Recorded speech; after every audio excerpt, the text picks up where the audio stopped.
My friend is mad at me for making people laugh at a party. I've known Chase for 6 years now, and we've always been total opposites. He's the smooth, socially confident guy who somehow knows everyone on campus. Me? I'm the dork who spent last Saturday night reorganizing my Pokemon card collection while rewatching The Office. We're friends, but we exist in completely different universes when it comes to social situations. So when Chase asked me to come to a house party as his wingman, I was shocked. He'd finally gotten somewhere with Sophia, this person he'd been obsessing over for weeks. Sophia was going to be at this party, and Chase needed backup. He made it very clear what my role was. Stand nearby, laugh at his jokes, make him look good by comparison. Just be there, he said. And please don't quote movies or talk about your Pokemon collection. I agreed because my internet was down anyway. Now here's the thing about my social skills. They're entirely theoretical. Last week I binged Friends on Netflix and took actual notes. The day of, I was a mess. I stress-baked brownies while watching Best of Friends party scenes, compilation videos on YouTube. I Googled how to small talk at parties and screenshotted the results. I put on my good graphic tee, it only had one small hole near the hem, and jeans that actually fit. When I walked in holding my labeled Tupperware, Chase's face went through several emotions. Dude, did you seriously label your brownies? The party was exactly what I'd feared. Loud music, too many people, nowhere to hide. Chase immediately steered me toward a corner. I'm gonna go find Sophia. Just stay here and try to blend in. But I needed water. My mouth was desert dry from anxiety, so I escaped to the kitchen. That's where everything went wrong. Or right, depending on how you look at it. I started organizing the snacks by color because that's what I do when I'm nervous. Some girl noticed and laughed. Are you color-coding the chips? It's soothing, I admitted. Then panic remembered a line from Friends. Could this be any more organized? I did the Chandler emphasis thing with my hands. She laughed harder. Not mean laughing. Genuine laughing. Then Sophia walked in looking for ice. I held out my Tupperware like an offering. Brownie? They're stress brownies. I mean, regular brownies. I made them while stressed. But they're not, like, medicated or anything. Sophia's entire face lit up. Did you just say stress brownies? I tried to recover by doing Joey's signature head nod and, how you doing? But I said it way too earnestly, like I was actually asking about her well-being. I'm good, Sophia said, clearly amused. How are you doing? Oh, no, that was supposed to be, never mind. I mentioned I'd been watching Friends to prepare for this party. Sophia nearly choked on the brownie. Wait, you studied for a party? I have Joey's best pickup lines written on my palm, I admitted, showing my smudged hand. That's when the kitchen became party central. Sophia started telling everyone about my party training. Someone suggested we share our worst social advice. The host confessed they'd hidden their Nintendo Switch in the oven in case the party sucked. We created a drinking game, with water, in my case, where everyone shared their most embarrassing social prep stories. I taught them Ross's pivot, yell for navigating crowded spaces. Sophia kept laughing and touching my arm. At one point she said, "You're like if someone learned to be human from watching TV. It's adorable." Chase kept trying to lure Sophia back to the main room, but Sophia stayed in the kitchen, sitting on the counter next to my color-coded snack arrangement, asking about my Pokemon collection after overhearing me mention it to someone else. Chase said not to bring that up, I said. Chase is wrong. Tell me about your favorites. That's when I got the text. Stop whatever you're doing. Chase appeared in the doorway, gesturing frantically. I excused myself, still holding my labeled Tupperware.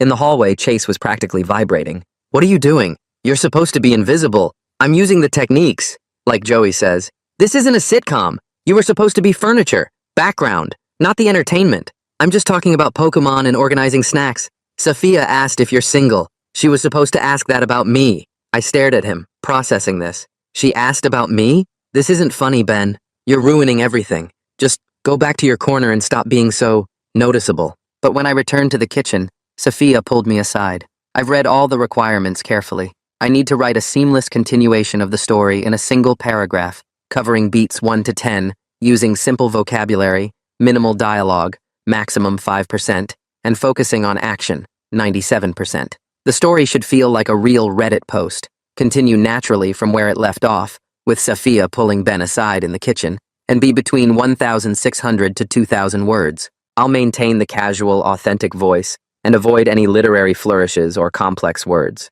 Here is the story continuation. She leaned against the counter next to the sink where I'd organized all the plastic cups by size earlier, and her eyes had this warm, curious look that made my stomach do something weird. She asked if I was actually single, or if that was just more of my awkward charm, and my brain completely stopped working for a second because I couldn't tell if she was joking or serious. I managed to say yes, I'm single, which came out way too quiet, so I had to repeat it louder, and she smiled like that was exactly the answer she wanted to hear. Through the doorway, I could see Chase standing with his arms crossed, watching us, and my phone buzzed in my pocket with another text that I was way too nervous to check. My hands were shaking a little bit, so I set down my Tupperware on the counter next to the color-coded chips. And Sophia kept looking at me like she was waiting for me to say something else, but I had absolutely no idea what that should be. Someone bumped into me from behind, trying to get to the fridge, and I stumbled forward a step, which made Sophia laugh and steady me with her hand on my shoulder. I finally pulled out my phone because it wouldn't stop buzzing, and when I saw Chase's message, it just said in all caps, "Stop whatever you're doing," with 3 exclamation points. Sophia must have noticed my face change because she asked if everything was okay, touching my arm lightly, and I fumbled through some explanation about my friend needing me for something important. She said she hoped I'd come back to the kitchen soon, and the way she said it made my heart do that weird, complicated thing again, where I couldn't tell if I was excited or scared or guilty, or all 3 at once. I excused myself and started pushing through the crowd toward where I'd seen Chase standing, still holding my phone with his angry message glowing on the screen.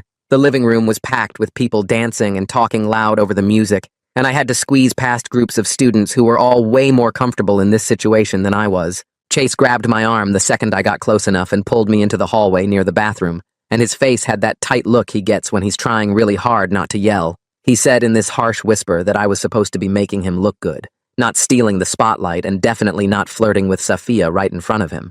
I tried to explain that I was just being myself and talking about Pokemon like he specifically told me not to, which I realized even as I said it was probably not helping my case at all. He cut me off and said this wasn't about Pokemon or sitcom references. It was about me completely ignoring the one job I had tonight, which was to be invisible and supportive. I started to respond, but then Nyla came down the hallway asking everyone to please keep the noise down, because a neighbor had just knocked on the door to complain about the music. She spotted me still holding my labeled Tupperware and laughed, saying the color-coded snacks were honestly the best part of her party, and a couple people standing nearby agreed really enthusiastically. One guy said he'd never seen chips organized by color before, and it was strangely satisfying, and someone else asked if I did party planning professionally. Chase's jaw got really tight, and I could see him trying to keep his face neutral, while more attention landed on me, instead of him blending into the background like furniture the way he'd wanted. Nyla asked if I could help her convince people to turn down the music before the neighbor called the cops, and I said sure, even though talking to a whole room of strangers sounded absolutely terrifying. Chase walked away without saying anything else, heading toward the front door, and I felt this uncomfortable weight settle in my chest, like I'd broken something important without meaning to. I followed Nyla back to the kitchen where most of the noise was coming from, and Sophia was still there sitting on the counter next to my snack arrangement. She suggested we could find somewhere quieter to talk, maybe the back porch or even leave to grab food somewhere, and I was incredibly tempted because talking to her felt surprisingly easy compared to everything else happening tonight. But I glanced toward the front of the house where Chase had gone and told her I should probably stay and help my friend tonight, even though saying it out loud made me feel like I was choosing wrong somehow. She looked disappointed but nodded and said she respected that I was loyal to my friends, even when it got complicated, which made me feel slightly better, and also much worse at the same time. I found Chase near the front door putting on his jacket like he was about to leave, and I tried to smooth things over by promising I'd be way less noticeable for the rest of the night. He cut me off before I could finish and said I needed to be completely invisible from now on, just stand in a corner, and don't talk to anyone, and especially don't talk to Sophia anymore. The way he said it made me feel like a broken prop instead of an actual person, and something uncomfortable settled deeper in my chest. I wanted to argue that I hadn't done anything wrong on purpose, but he looked so frustrated that I just nodded and said okay. When I got back to the kitchen, someone had the idea that we should all navigate through the crowded hallway using my pivot technique from earlier. And suddenly half the party was yelling it while trying to move furniture and squeeze past each other in tight spaces. Nyla pulled out her phone and started filming it, laughing, and posted it to her story right there while people kept shouting pivot and cracking up. I stood there caught between feeling really proud that people liked my joke enough to turn it into a whole thing, and absolutely terrified that I was being way too noticeable when Chase had just told me to disappear. The attention felt good in this warm, validating way I wasn't used to, but it also felt like I was breaking some unspoken rule about staying small and letting other people shine.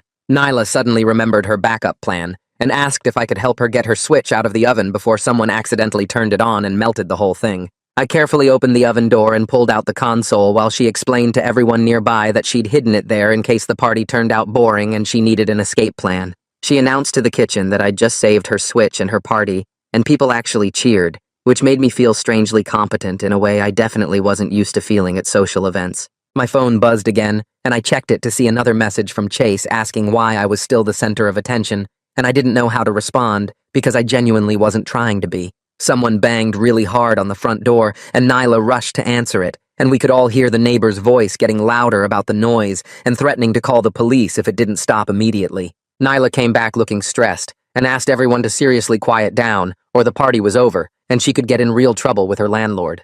The music dropped to a much lower volume, and people started talking in quieter voices, and I helped by gently reminding the kitchen crowd that Nyla could face actual consequences if the noise complaint got official. The whole vibe shifted from fun and chaotic to tense and worried, and my anxiety spiked because conflict and authority figures are basically my two least favorite things combined. At least I was doing something useful instead of just standing around awkwardly trying to figure out where to put my hands, and Nyla thanked me quietly for helping calm people down. Around midnight, I decided I needed to leave because the social energy was completely draining, and I could feel my battery hitting zero fast. Chase was still somewhere in the house, glaring at me from across rooms every time I saw him, and I couldn't handle the tension anymore. I grabbed my empty Tupperware from the counter and headed toward the front door, and Sophia caught me right as I was about to leave. She asked for my number, and I pointed to the label on my Tupperware where I'd written my contact info in case anyone wanted the brownie recipe, which seemed like a good idea when I was stress baking earlier but now felt kind of silly. She pulled out her phone and took a photo of the label, saying she'd text me tomorrow, and I walked home floating on this weird mix of excitement about Sophia and crushing guilt about Chase and complete exhaustion from 3 hours of non-stop social interaction. I drop my backpack on the floor and pull out my journal from the desk drawer, flipping to a blank page. My hand moves across the paper as I write down everything that happened at the party, trying to make sense of it like I'm studying for a test. I list what went right. People laughed at my Chandler impression. Sophia liked the brownies. The pivot moment became a whole thing. Then I list what went wrong. Chase got mad. I was supposed to be invisible. Sophia asked about me instead of him. I grab my phone and scroll through the screenshots of small talk advice I saved earlier, rereading each tip and trying to figure out where I went off script. The advice said to ask questions and listen, which I did, but it also said to let other people shine, which I definitely didn't do. My phone sits on the corner of my desk, and I keep glancing at it every few seconds, hoping to see a notification from Sophia, but also scared that Chase will send another angry text. The screen stays dark, and I go back to my journal, writing about how organizing the snacks by color somehow made people like me instead of think I was weird. I reread my notes 3 times, circling the parts where I deviated from the plan, but I can't figure out why being myself worked better than following the script. My eyes feel heavy, and I finally close the journal around 2 in the morning, setting my phone on the nightstand where I can hear it if anyone texts. The alarm on my phone buzzes at 9, and I grab it immediately, squinting at the bright screen. 2 text notifications stare back at me, and my stomach does something uncomfortable as I unlock the phone. The first message is from Sophia. "Thanks for making last night actually fun. You're hilarious and genuine, and I'd love to grab coffee sometime if you're free." The second message is from Chase, and it's much longer. "I can't believe you completely derailed my entire plan. I asked you to help me look good, and instead you made me look boring by comparison. Sophia barely talked to me all night because she was too busy laughing at your Pokemon stories and your weird snack organization. I needed your help, and you turned it into your own moment." I stare at both messages for what feels like forever, but is probably only 20 minutes. My brain tries to process how the same night made one person happy and another person so upset with me. I read Sophia's message again and feel warm and excited. Then I read Chase's message and feel sick with guilt. My thumbs hover over the keyboard, but I don't know what to type to either of them. The realization hits me that making Sophia smile apparently meant letting Chase down, and I don't know how to fix that, or if I even should try. I throw off my blanket and get out of bed, pulling on jeans and a clean shirt. Texting back feels like hiding, and I need to apologize to Chase face to face, even though the idea makes my hands shake. I grab my keys and wallet, shoving them in my pockets as I head for the door. The walk across campus toward the gym feels longer than usual, and I keep rehearsing what I'll say in my head. "I'm sorry I took attention away from you. I'm sorry I wasn't invisible like you wanted. I'm sorry Sophia liked talking to me." None of it sounds right because I'm not entirely sure what I'm apologizing for, but Chase is my friend, and I hurt him somehow, so I need to at least try.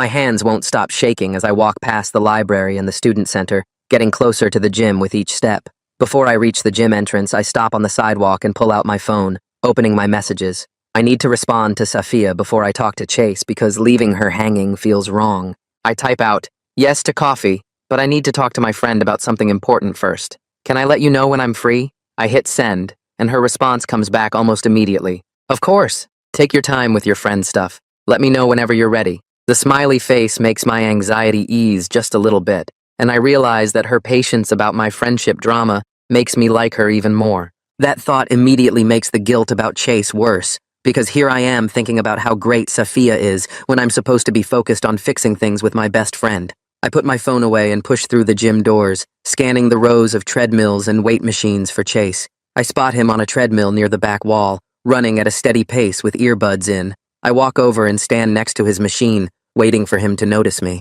He glances over and does a double take, then slows the treadmill to a walking speed and pulls out one earbud. I open my mouth to start my apology, but he cuts me off before I can get a word out. "Dude, your party skills were insane last night," he says with a forced laugh, still not making eye contact. "Who knew you had it in you?" I try again to apologize, but he keeps talking over me, making jokes about my surprise social success while his eyes stay fixed on the treadmill display. Every time I start to explain what happened, he deflects with another comment about my Chandler impression or the color-coded snacks.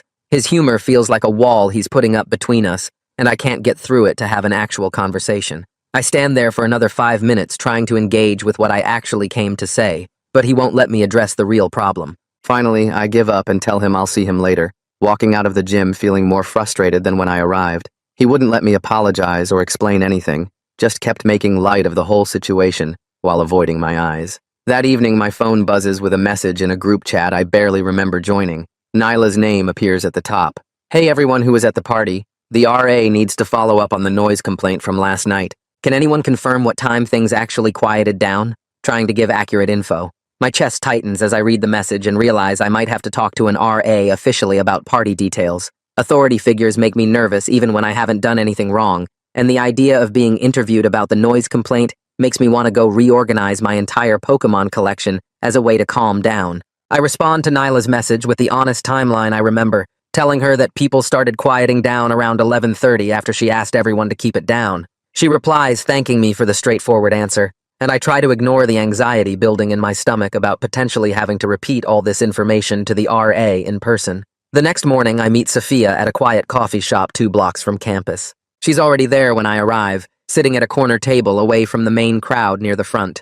I slide into the chair across from her and she smiles, closing her laptop. We order drinks and she gets something complicated with extra foam and caramel, while I just ask for regular coffee. When the drinks arrive, we start talking about the party without all the noise and chaos surrounding us. The conversation feels surprisingly easy, and I'm not performing or trying to remember which friend's character would say what in this situation. I just respond naturally to whatever she says, and somehow that works better than any script I could have memorized. She laughs at things I say that aren't even jokes, just normal observations about campus or classes, and I start to relax into my chair. Safia leans forward and tells me she likes people who are intentional about things, even weird things like studying for parties. She says it shows they actually care about connecting with others, instead of just winging it and hoping natural charm carries them through. I take a breath and admit that I literally took notes while watching Friends episodes and Googled conversation starters before the party, fully expecting her to think it's pathetic or try hard. Instead, she says it's sweet that I put in real effort, rather than just showing up and hoping for the best. The way she says it makes me feel seen in a way I didn't expect, like my anxiety and over-preparation aren't flaws, but just part of who I am. She reaches across the table and touches my hand briefly, saying that authenticity matters more to her than smooth confidence, and I feel something shift in my chest that I can't quite name. By afternoon, I'm walking between classes when my phone starts buzzing repeatedly in my pocket. I pull it out and see notifications from a group chat I barely participate in, the one with people from my biology lecture. Someone has posted a meme with the caption, "When you color code the party snacks," and several people are commenting with laughing emojis. I scroll up and see more memes about Brownie Guy and the Pokemon Party King, and suddenly people I don't even know are referencing me in their messages. The attention feels strange and overwhelming, like I accidentally became a minor character that everyone on campus recognizes when I was trying to be completely invisible. Part of me feels proud that people noticed me in a positive way instead of making fun of me. But mostly, I'm embarrassed and want to disappear back into the comfortable obscurity I had before the party. I put my phone away and try to focus on getting to my next class, but I can feel people glancing at me in the hallway, and I'm not sure if I'm imagining it or if they actually recognize me as the party organization guy. I'm back in my dorm room that evening working on homework when my phone buzzes with a direct message from Chase. This one is different from his gym deflection, more serious and direct. You need to back off, Safia, or our friendship is over.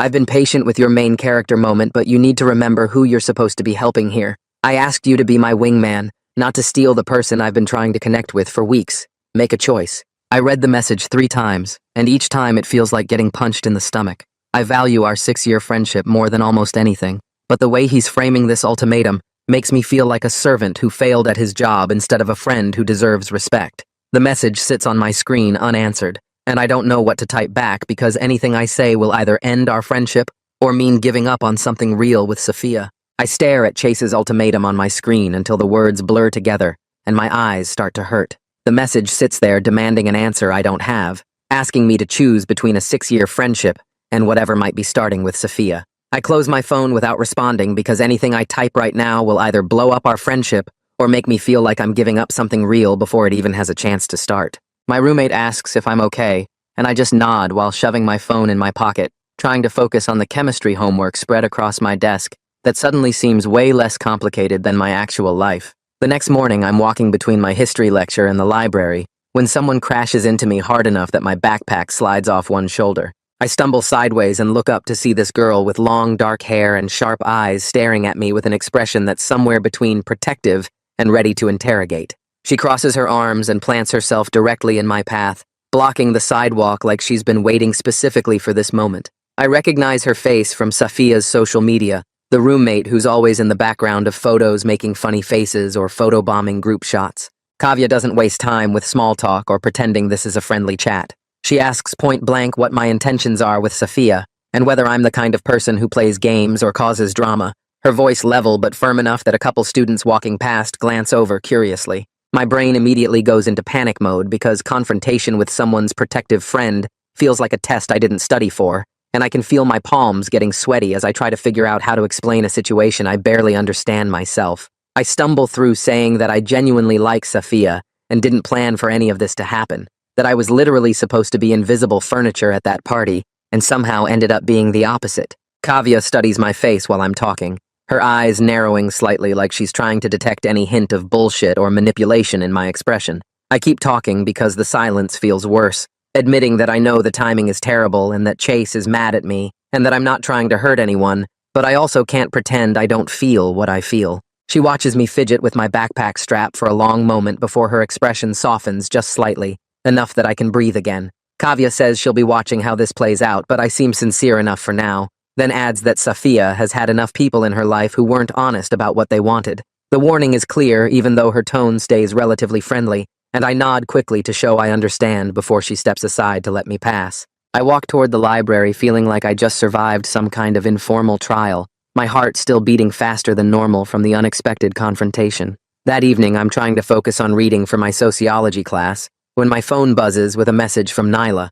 She asks if I can confirm the exact timeline of when the party got loud and when things quieted down after the neighbor complaint, explaining that the RA needs specific details for some official report.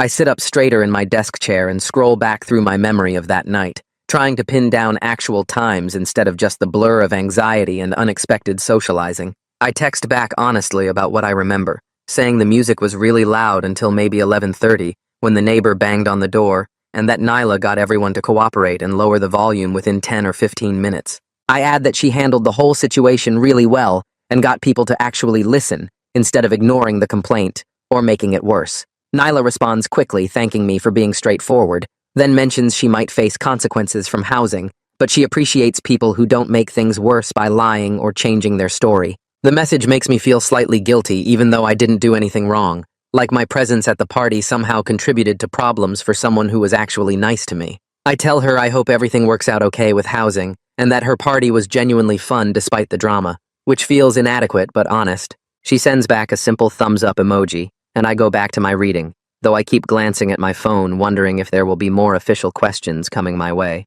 The next morning, I wake up to an email from someone named Andrew with an official university housing address in the signature. My stomach drops immediately even before I finish reading the message, because emails from authority figures always make me feel like I'm in trouble, even when I know logically that I didn't do anything wrong. Andrew asks if I can stop by his office for an informal chat about the party and the noise complaint, emphasizing that it's just to get a complete picture of what happened and that I'm not being accused of anything. The rational part of my brain understands this is standard procedure and that the RA just needs to document everything properly. But the anxious part of my brain is already spiraling into worst-case scenarios about getting in trouble or having to testify at some housing hearing.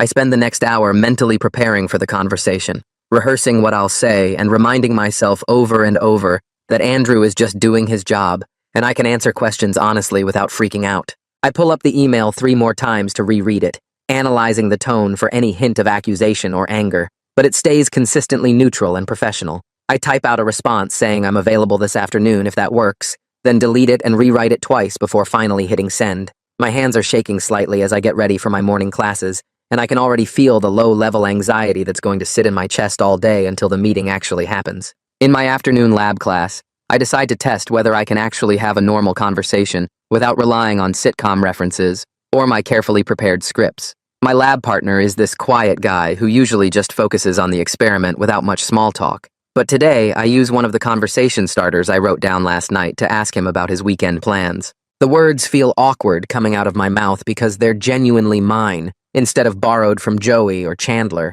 and I have to resist the urge to add a TV show reference to make the question feel safer. He looks up from adjusting the microscope and actually responds with real enthusiasm about a concert he's going to see, and suddenly we're having an actual conversation about music and campus events. I contribute my own thoughts about shows I've been to, and bands I like, and the conversation doesn't implode into awkward silence or make him look at me like I'm weird. My lab partner even laughs at something I say about the terrible acoustics in the student center, and it's a genuine laugh at my actual observation rather than because I quoted a famous sitcom line. The small victory makes me think maybe I'm actually learning to exist socially without constant scripts, that maybe my real personality is enough to connect with people if I just let it out, instead of hiding behind borrowed charm. We finish the lab work while talking about normal things, and when class ends, he suggests we should grab food sometime, which feels like a bigger win than any party moment. I walk out of the science building feeling slightly more confident that I can be myself without completely bombing every social interaction. Between classes, I meet Safia for a walk across the main quad, and the afternoon sun makes everything feel less heavy than the anxious spiral I've been in since Chase's ultimatum. We fall into step together easily, and I carefully bring up the question that's been sitting in my chest like a weight, asking where things actually stand between her and Chase. The question feels risky because I'm not sure I want to hear the answer, but I need to understand the situation before I make any real decisions about what happens next. Safia slows her walking pace and explains that Chase had been flirting with her for weeks leading up to the party, lots of casual conversations and compliments, but nothing that ever turned into an actual date or defined relationship. She says she'd been interested enough to flirt back and see where it went, but they never had the conversation about being exclusive or even seriously dating. The clarification helps because it means I'm not actually stealing someone's girlfriend, but it also makes me realize I'm caught in a complicated situation where Chase's expectations don't match the reality of what actually existed between them. Safia adds that she appreciates me asking directly, instead of just assuming or making moves without checking, which makes me feel slightly better about navigating this mess. We keep walking in silence for a minute while I process everything she's said, watching other students cross the quad with their own drama and complications that I know nothing about. The situation still feels tangled and unfair to everyone involved, but at least now I have actual information instead of just guilt and confusion about whether I'm being a terrible friend. That evening, I'm scrolling through social media when I see Chase's latest post, a vague subtweet about friends who need to study how to be loyal instead of studying how to flirt. Several mutual friends have already liked it, and one person commented with a thinking face emoji, clearly recognizing the call-out, even though Chase didn't tag me directly. The public nature of it stings worse than his private messages, because now other people are watching our friendship fall apart, and probably taking sides based on incomplete information. I'm immediately tempted to respond with my own subtweet defending myself, explaining that loyalty doesn't mean being invisible furniture or giving up on real connections to serve someone else's insecurity. My fingers actually start typing out a response about how friendship should be mutual respect, instead of one person using another as a prop, but I stop halfway through and stare at the draft. The urge to engage in public social media drama is strong because staying silent feels like accepting blame, but I also know that fighting online will just make everything worse and give people more entertainment at our expense. I close the app and try to resist checking it again,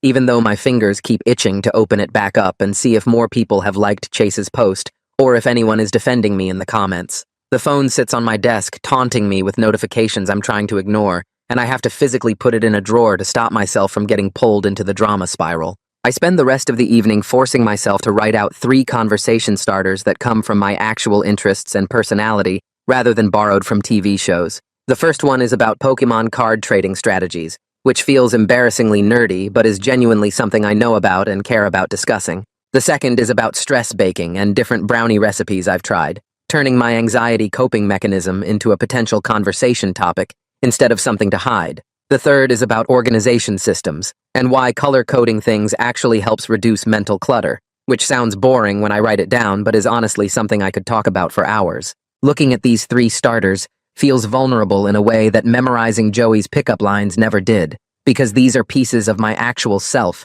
instead of borrowed charm that keeps me safe from judgment. I'm starting to realize that scripts only work when they match who I actually am, that performing someone else's personality might get laughs, but it doesn't create real connections. I don't throw away my sitcom notes completely because they've helped me survive social situations I would have avoided entirely, but I move them to the bottom of my desk drawer as occasional backup instead of primary strategy. The shift feels both terrifying and necessary, like I'm finally trusting that my genuine awkward self might be enough for people who actually matter. The next morning, I walk into Andrew's RA office expecting some formal, intimidating setup, but instead find a regular dorm room converted into an office space with a desk and a couple chairs. Andrew looks up from his laptop and waves me in with a surprisingly chill expression, gesturing for me to sit in the chair across from his desk. He's wearing a campus housing polo shirt and has the kind of tired eyes that suggest he deals with party drama constantly, and his whole demeanor is more exhausted older student than authority figure.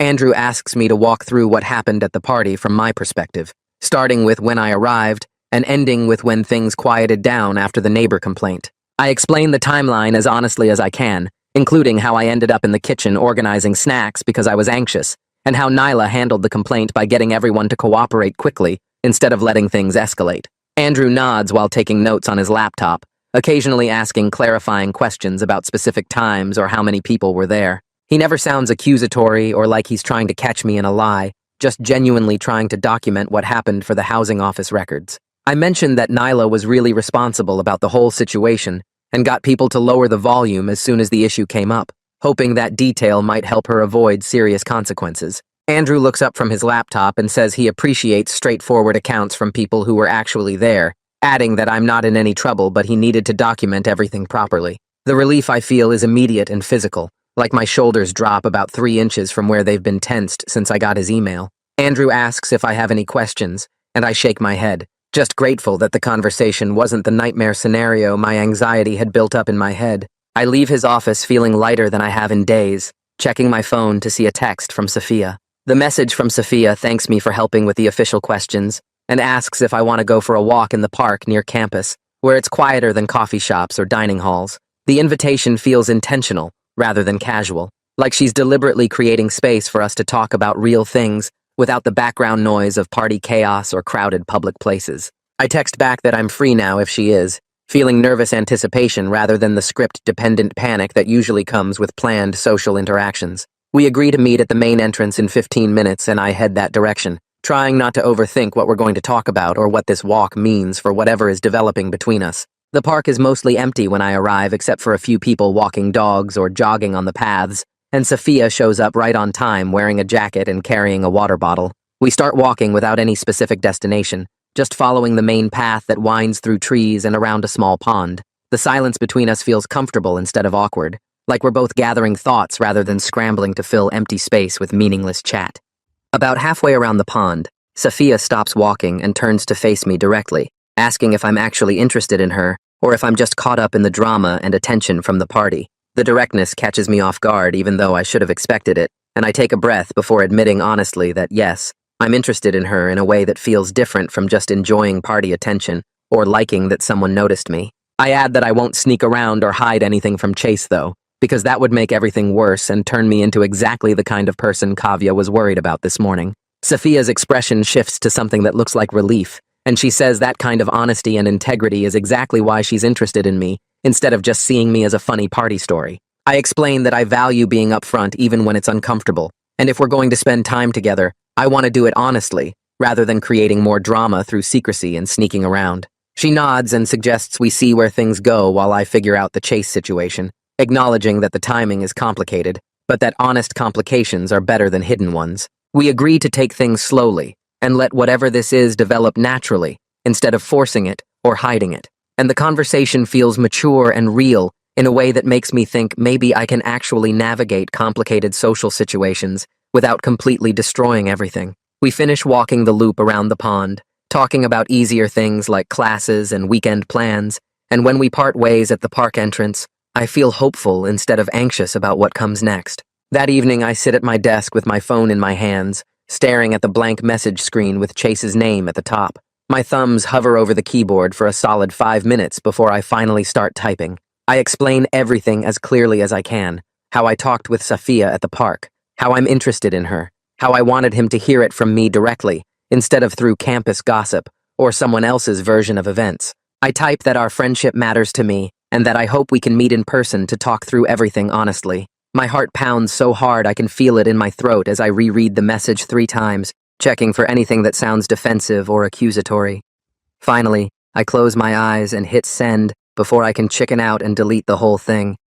The message shows as delivered, and I set my phone face down on my desk, unable to look at it. My hands shake slightly, and I try to distract myself by organizing the pens in my desk drawer by color, but I can't focus on anything except the phone sitting there. Within 3 minutes it buzzes, and I flip it over so fast I almost drop it. Chase's response fills the screen in a wall of text that makes my stomach drop. He's angry, really angry, using words like betrayed and backstabbed and choosing someone I barely know over 6 years of friendship. He says I was supposed to help him connect with Safia, not steal her for myself, and that he can't believe I would do this to him after everything. The messages keep coming, each one angrier than the last, and I try to respond, but before I can finish typing, he sends one final message saying he needs space, and then nothing. I send 3 follow-up texts trying to explain, trying to apologize, trying to just get him to respond, but they all show as read with no reply. I stare at my phone for 20 minutes, waiting for those 3 dots to appear showing he's typing, but they never do. The sick feeling in my stomach gets worse, and I end up lying on my bed staring at the ceiling, replaying every interaction from the party, and wondering if I should have just stayed in that corner like he told me to. The next morning, I wake up to a text from Nyla sent at midnight that I somehow missed. She's venting about receiving an official warning from housing about the party, explaining that future events at her place will be under extra scrutiny, and if there's another complaint, she could lose her apartment. I feel guilty immediately even though I wasn't the host, knowing that my presence and the attention I got somehow contributed to the noise that led to the complaint. I text back an apology, but she responds quickly saying it's not my fault, and that she takes full responsibility as the host, adding that she knew the risks when she threw a party. Her reassurance doesn't really help, because I still feel bad about the collateral damage from a night that was supposed to be fun. I spend my morning classes distracted, barely taking notes, checking my phone every few minutes to see if Chase has responded. By afternoon, I spot him leaving our shared history class, and I make a split-second decision to follow him outside. He walks fast across the quad, and I have to jog slightly to catch up, calling his name twice before he finally stops.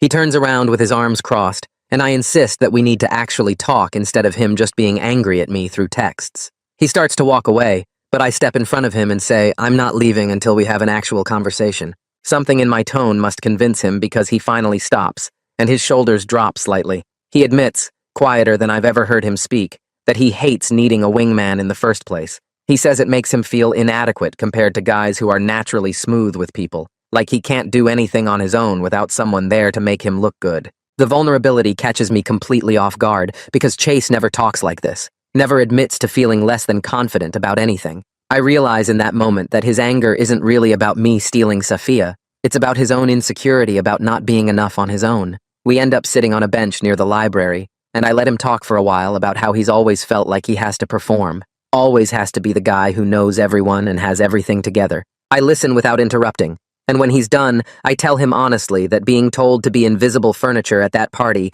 made me feel like a prop in his story, rather than an actual person with feelings. He winces and apologizes, admitting that he was using me to make himself look better without considering what I wanted or needed. We sit in silence for a minute, and then start setting some actual boundaries. I tell him I won't be invisible furniture at parties anymore because that's degrading and not fair to ask of a friend. He agrees, and says he needs space to deal with his feelings about the Safia situation, that he can't just flip a switch and be okay with everything overnight. We acknowledge that we're not cutting each other off completely, but that our friendship needs to shift, and that we both have growing to do. It's not a happy resolution with hugs and everything going back to normal, but it feels more honest than pretending everything is fine when it clearly isn't. When we stand up to leave, he gives me a small nod and walks away, and I head back to my dorm, feeling drained, but also relieved that we at least had a real conversation. That evening, Kavya texts me saying she's hosting a low-key board game night at her place and inviting both Safia and me. The message makes it clear that this is intentional, that she wants to see how we interact in a group setting without party chaos. I show up at her apartment nervous, but determined to be myself, rather than performing or trying to impress anyone. The smaller crowd of about 8 people feels way more manageable than the loud party, and I can actually hear conversations without straining. Kavya has cooperative games set up where everyone works together instead of competing, and I notice how Safia naturally includes quieter people in decisions rather than dominating the conversation or making it about herself. We play a game where we have to work as a team to solve mysteries, and Safia keeps checking in with people who haven't spoken much, asking their opinions, and making sure everyone feels included. During one round, someone makes a joke setup that's absolutely perfect for a Chandler impression, and I slip into it automatically, doing the voice and the hand gestures before I even realize what I'm doing. I catch myself mid-impression and laugh at my own habit, feeling my face get hot with embarrassment. But instead of spiraling, I just own it and explain that I default to sitcom characters when I'm nervous, that it's like a security blanket I've relied on for years. Everyone thinks it's funny rather than weird,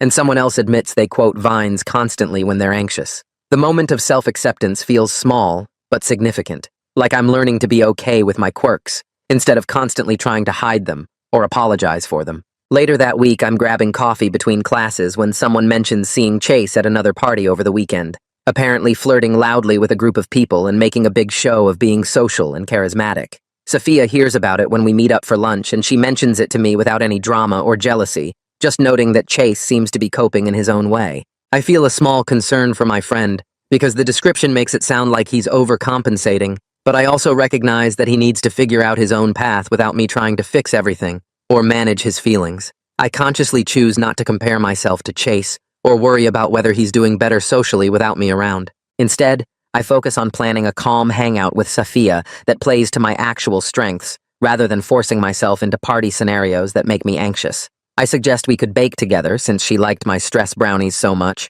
or organize a Pokemon card trading session with other collectors I know from online forums. The idea of doing activities I'm genuinely good at, instead of pretending to be comfortable in loud social situations, feels like real progress. Safia lights up at the baking idea and says she's been wanting to learn how to make decent brownies for years. We plan it for the following weekend, and I find myself actually excited instead of nervous about spending time with her. That same day, Andrew posts a message in the dorm group chat with harm reduction tips about hosting responsible events, covering things like noise levels, guest limits, and how to handle neighbor complaints. I read through all of it, and then message him privately to thank him for being fair during the whole noise complaint process. He responds pretty quickly with simple advice about finding balance between pushing social boundaries and respecting personal limits. He says that growth doesn't mean becoming a completely different person, just learning to exist more comfortably in situations that used to feel impossible.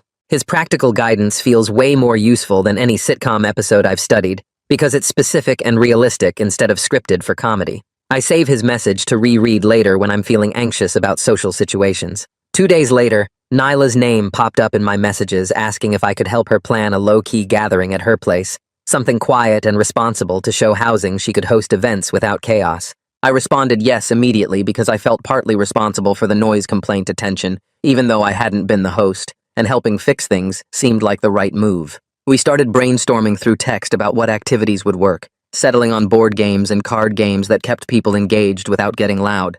Nyla suggested keeping the guest list small, maybe 15 people maximum, and asked if I'd bring my color-coded snacks again since people had enjoyed that touch at the party. I agreed, and started making a mental list of which snacks worked best for organization, and which colors looked good together on a counter. The planning felt good, like I was contributing something useful instead of just accidentally stealing attention or causing problems. That evening, I stared at my phone for 20 minutes before finally typing out a message to Chase, keeping it simple and direct about Nyla's event and making it clear there was no pressure. But I'd like him there if he felt comfortable coming. I hit send and immediately regretted the wording, wondering if it sounded too casual or too formal or too something. The text sat in my sent messages with no response, just that single check mark showing it had been delivered but not read. I forced myself to put my phone face down on my desk and tried to focus on homework, but every few minutes I'd flip it over to check for a response that hadn't come. Reaching out felt vulnerable in a way that made my chest tight, like I was admitting I still valued our friendship, even though things were complicated and weird between us. By the time I went to bed that night, Chase still hadn't responded, and I tried not to read too much into the silence. The next morning, Safia texted asking what she could bring to Nyla's event, and when I suggested she didn't need to bring anything, she insisted on contributing something. She offered to make what she called calm brownies, regular brownies without my stress-baking energy, and then asked what would make me feel comfortable at the gathering. The question caught me off guard because most people just assumed I'd be fine, or didn't think about my anxiety at all. I explained through text that smaller crowds helped, and having structured activities instead of just mingling made social situations way more manageable for me. She responded that she'd noticed I seemed more relaxed when there was something specific to do, rather than just standing around talking, and she appreciated me being honest about what I needed. Her attention to my anxiety triggers made me feel seen in a way that was different from Chase's approach of just telling me to be invisible or furniture. Between classes the next day, someone I vaguely knew from a shared class last semester stopped me in the hallway, asking if I had a minute to talk. I said sure, and they immediately launched into relaying a rumor they'd heard about me stealing Chase's crush and betraying a longtime friendship, their tone making it clear they were fishing for drama or my side of the story. I took a breath and calmly explained once that Safia hadn't been in a relationship with Chase, that they'd never defined anything or gone on actual dates, and that people are allowed to develop feelings without it being theft. The person tried to press for more details, but I cut them off politely and said I needed to get to class, walking away before the conversation could turn into more gossip fuel. My heart was pounding from the confrontation, but I felt proud of myself for not engaging beyond that simple correction, for refusing to feed into campus drama, even though part of me wanted to defend myself more thoroughly. The night before Nyla's event, Safia and I met up at the library to study, and during a break we checked in about expectations for the gathering. I brought up that we should probably keep physical affection minimal if Chase showed up, not wanting to rub our developing relationship in his face when he was still dealing with hurt feelings. Safia agreed immediately and said she'd been thinking the same thing, that we were both okay taking things slowly and not making our connection the center of attention at someone else's event. The conversation felt mature and considerate, like we were building something based on mutual respect, rather than just chemistry or attraction. She mentioned that she liked how thoughtful I was about other people's feelings, even when it would be easier to just do what we wanted, and I felt warm knowing she valued that quality. We agreed to mostly hang out in separate areas of Nyla's place during the event, and just check in occasionally, giving Chase space if he decided to come. Saturday evening arrived, and I showed up at Nyla's apartment 30 minutes early, with 3 containers of color-coded snacks, having spent the afternoon arranging chips and pretzels and crackers by color gradient. Nyla let me in and immediately put on mellow background music, something instrumental that filled the space without demanding attention. I set up my snack arrangement on the kitchen counter while Nyla laid out board games on her coffee table and card games on her dining table. People started arriving in small groups, and by 7, the apartment held about 15 people scattered comfortably around different spaces. The vibe was completely different from the loud party, and I felt my shoulders drop from their usual tense position as I realized I could actually enjoy this without constant anxiety. Several people complimented the snack organization, and someone asked if I'd help them plan their own event sometime, which made me feel useful rather than weird about my organizational habits. I was helping set up a cooperative mystery game when Chase appeared in the doorway 30 minutes late, hesitating before stepping inside and scanning the room. He didn't immediately approach me, but he didn't leave either, instead grabbing a drink from the kitchen and joining a board game already in progress at the dining table. The tension in the room shifted slightly, a few people glancing between Chase and me, but nothing exploded or got dramatic. I took it as a positive sign that he was willing to exist in the same space, even if we weren't ready to talk yet, and I focused on explaining game rules to the group I was with. About an hour into the evening, Andrew knocked once and let himself in, doing a quick visual sweep of the noise level and guest count. He caught Nyla's eye and gave her an approving nod before heading back out without making it a big official thing. The casual check-in felt like validation that we were handling things responsibly, and Nyla visibly relaxed knowing she was rebuilding trust with housing. I felt relieved that my involvement in this event was helping, rather than causing more problems, that I could contribute positively to someone's situation instead of accidentally making things worse. We rotated through different games, and I found myself genuinely enjoying the structured social interaction, the way having clear activities removed the pressure of constant conversation. During a quiet moment between games, Chase stood up and caught my eye, tilting his head toward the hallway in a silent question. My heart started racing as I followed him out of the apartment into the carpeted hallway, the door clicking shut behind us and muffling the background noise.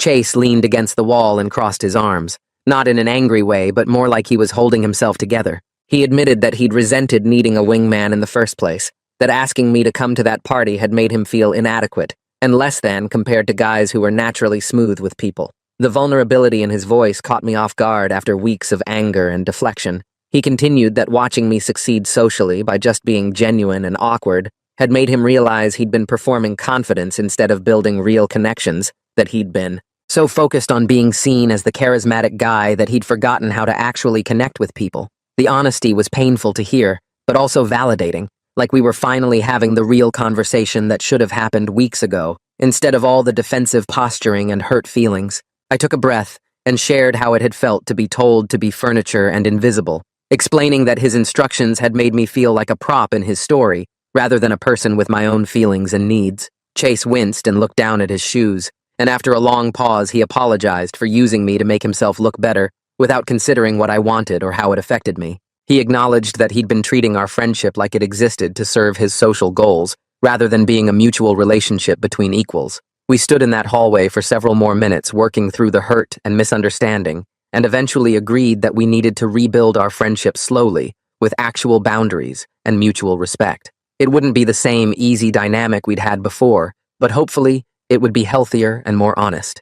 Chase said he needed more time before we could hang out one-on-one again, but that he appreciated me inviting him tonight and giving him space to process. I told him I understood, and that I'd be here when he was ready to reconnect more fully. We went back inside separately, Chase returning to his board game and me joining a different group, and the rest of the evening continued without more drama. Back inside, I grabbed a stack of game cards from the coffee table and started setting up another round while keeping one eye on the living room where Safia had walked over to Chase. They stood near the window talking quietly, and from across the room I couldn't hear their words, but I could see their body language. Chase had his arms crossed at first, but then he relaxed them and nodded a few times. Safia touched his arm briefly in what looked like a friendly gesture, not romantic, and Chase gave her a small smile before she turned away. I focused back on arranging the cards in neat piles, trying not to stare or make assumptions about what they'd discussed. About 20 minutes later, Safia came back to where I was sitting and settled onto the couch next to me. She explained that she'd told Chase directly that she valued him as a person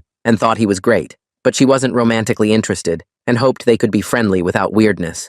Chase had handled it really well, according to her, listening without getting defensive or making it awkward. I felt this warm surge of hope that maybe we were all finding our way towards something better, some version of coexistence that didn't require anyone to pretend or perform. The conversation felt like progress, like adults actually communicating instead of just avoiding each other or letting resentment build up silently. Someone across the room knocked over a cup of soda that spilled across the hardwood floor, and suddenly everyone jumped up to help. The liquid spread fast toward the couch, and we needed to move the furniture quickly before it got soaked. I grabbed one end of the couch while someone else grabbed the other, and as we lifted it, someone yelled out, "Pivot!" in a joking reference to my party moment weeks ago. This time the callback felt invited and useful, rather than me desperately trying to fit in with borrowed sitcom lines. Even Chase cracked a small smile from across the room where he was helping move a chair out of the spill zone. We pivoted the couch successfully, and someone else grabbed towels to clean up the mess. The shared joke felt like a tiny bridge between our old friendship and whatever came next, proof that some of our history could carry forward in a lighter way. I caught Chase's eye for a second, and he gave me a quick nod before turning back to help with cleanup. The moment was small, but it mattered, showing that maybe we could exist in the same spaces without everything feeling heavy and complicated. As people started gathering their things and heading out around 11, Nyla found me in the kitchen where I was packing up the leftover snacks into containers. She thanked me specifically for helping restore her reputation with housing and making the event feel welcoming rather than chaotic. I deflected the credit automatically, pointing out that she was the one who created the space for people to gather responsibly, and that everyone had cooperated to keep things calm. She shook her head and insisted that my organizational skills and calm energy had helped set the tone, that people followed my lead when it came to being considerate. Her gratitude felt good, but I was learning not to need constant validation from everyone around me. I could appreciate when my contributions actually helped without making it the center of my identity or requiring praise to feel okay about myself. Nyla gave me a quick hug before I left and told me I was welcome at her place anytime, which felt like genuine friendship rather than social obligation. Sophia caught me on the stairs outside and suggested we take a walk around campus, since it was still early and the weather was nice. We wandered past the library and through the quad, talking about the evening and how different it felt from that first chaotic party. She brought up the idea of going on a proper coffee date this weekend, somewhere we could focus on getting to know each other without party drama or friend complications hanging over us. I agreed enthusiastically, feeling this warm, hopeful sensation in my chest about building something real at a pace that worked for both of us. The hope felt different from fantasy or anxiety, just genuine anticipation of spending time with someone who liked me as I actually was. We walked for almost an hour, circling back toward the dorms, and when we said goodnight, she squeezed my hand briefly before heading inside. I floated back to my room feeling lighter than I had in weeks, like maybe things were actually working out in a realistic, sustainable way. The next morning, I woke up and immediately grabbed my phone to text Chase. I typed out a heads up about my upcoming date with Sophia, framing it as a courtesy rather than asking for permission. I explained that I wanted him to hear it from me directly, and that I hoped we could continue rebuilding our friendship, even though things were complicated.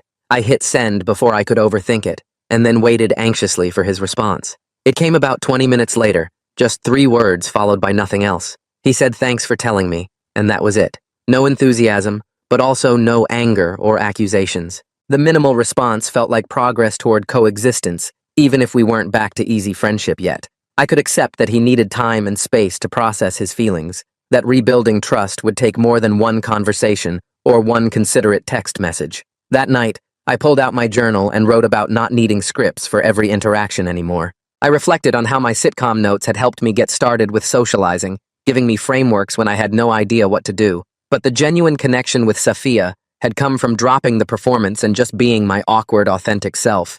I kept my screenshot collection of conversation tips, but I was relying on them less now, using them as occasional reference rather than constant crutch. The shift from performance to authenticity felt scary, but also freeing, like I was finally learning to trust my actual personality instead of borrowing someone else's charm. I wrote about how people worth knowing would appreciate the real me, Pokemon collection and color-coding habits and all, rather than some performed version designed to make me seem cooler or smoother. My phone buzzed with a text from Sophia, and when I opened it, I found a photo of her brownie attempt.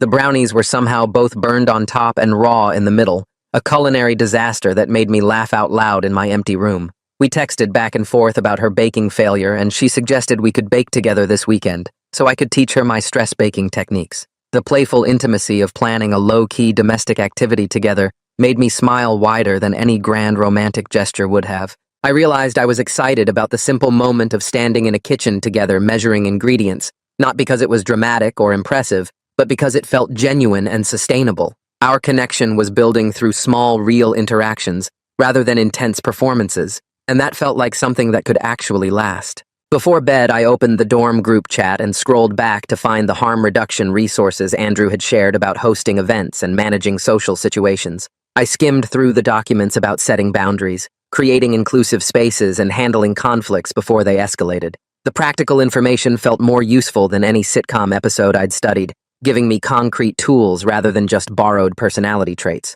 I saved the links to reference for future gatherings, appreciating that preparation didn't have to mean performance. I could be thoughtfully ready for social situations without scripting every word or trying to channel someone else's confidence. Being prepared could just mean having good information and realistic strategies, rather than memorized lines. A week and a half after Nyla's event, I noticed that the ambient tension between Chase and me had reduced to something manageable, if not completely comfortable. We weren't hanging out one-on-one yet, but we could exist in the same group settings without awkwardness taking over everything. We exchanged occasional texts about neutral topics like upcoming exams or campus events, keeping things friendly without forcing deep conversations. The functional coexistence wasn't our old easy friendship where we could joke about anything, but it was stable and respectful. I could see it as a realistic foundation for whatever came next, whether that meant slowly rebuilding closeness or just maintaining friendly distance. Either way felt okay, because we were treating each other like people, rather than props or obstacles. I finally put away my label maker after using it obsessively for the past 2 weeks to organize everything in my room. The small shift felt symbolic as I tucked it into my desk drawer, keeping the tools that genuinely helped me while letting go of the need to control and label everything perfectly. My Tupperware collection stayed organized and ready for the next time I stress-baked, because that preparation actually made me feel better. Life was messy and social situations were unpredictable, full of moments I couldn't script or control no matter how much I studied. But I was learning that my authentic, awkward self was enough, that the people worth knowing would appreciate my genuine personality rather than any performed version. I kept my sitcom notes in a folder, but I didn't open them as often, relying more on my own instincts and less on borrowed confidence. The balance felt right, holding on to what helped while releasing what held me back from being real. That's it for today's story. Thank you for spending a few minutes here. It really means a lot. I hope it brought a little warmth or a small reminder of the good things in life. Subscribe if you want to come back for more.